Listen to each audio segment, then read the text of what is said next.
अस्सलामुअलैकुम नाज़रीन, drama series door की सेकंड लास्ट एपिसोड के बारे में आप लोग देखेंगे कि जैसे ही रुमान को यह सब कुछ पता चलता है तो फ़ौरन अपनी माँ के पास जाता है और उससे कहता है कि मिसेस एहतेशाम। ये बात सुनकर उसकी माँ उसकी तरफ हैरान होकर देखती है। उससे कहती है कि मिसेस एहतेशाम कौन? तो रुमान उससे कहता है कि आपको मैं बुला रहा हूँ।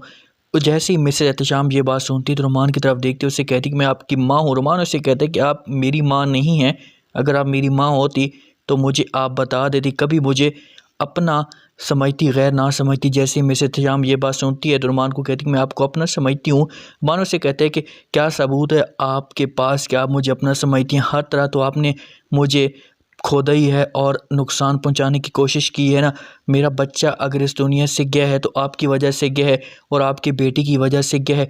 जो तकलीफ़ें मुझे मिली हैं वो सब कुछ आपकी वजह से मिली हैं। यास्मीन की बच्ची खोई है तो क्या आपकी वजह से नहीं खोई? ये बात सुनते ही मिसेस एहतेशाम शर्मिंदा हो जाती है और अपना सर नीचे कर लेती है और उससे कहती है कि नहीं, आप इस वक्त बेटा गुस्से में हो और आपको लगता है कि आसमान ये सब कुछ पट्टियाँ पड़ी हैं।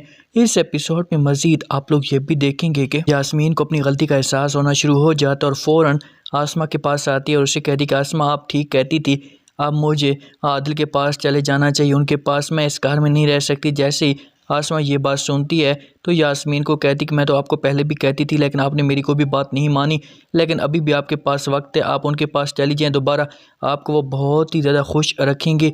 ये बात सुनते ही यास्मीन की आंखों में आंसू आना शुरू हो जाते हैं। यास्मीन आदिल के पास जाती है और उससे कहती कि आदिल, खुदा के लिए मुझे माफ़ कर दें, मुझसे बहुत बड़ी गलती हो गई। मैं आपको अपना नहीं समझती थी, गैर समझती थी, लेकिन तुमने मेरा बहुत ज़्यादा ख्याल किया। मुझे सब कुछ पता था, क्या मैं उस वक़्त मजबूर थी, मेरे पास बच्चे थे और उनकी परवरिश करनी थी।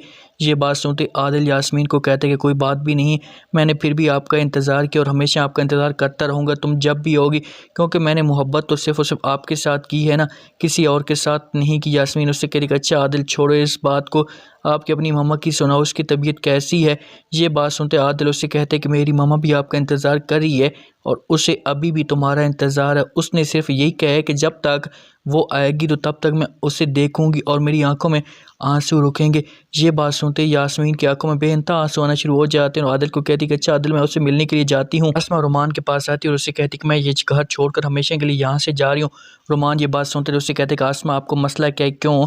तो आसमा से कहती कि अगर तुम इन लोगों के से दूर मुझे घर लेकर दोगे तो फिर मैं रहूँगी। रुमान उससे कहते कि मुझे सब कुछ पता चल चुका है और बहुत जल्द मैं इनको सज़ा दिलवाऊँगा, प्लीज़ अब कुछ दिन रोक लें। आसमा से कहती कि नहीं, जब तक तुम इनको सज़ा नहीं दिलवा सकते तब तक मुझे लेने के लिए मत आना, क्योंकि मुझे मेरा अब इस घर में रहने के लिए दिल नहीं करता और मेरा दम घुटता है जिस तरह इसने मेरे साथ किया। आपको मैं समझाती रही। ये सब आप आगे वाले एपिसोड में देखेंगे। दोस्तों, चैनल को लाइक सब्सक्राइब लाजमी कर दें। शुक्रिया, अल्लाह हाफिज़।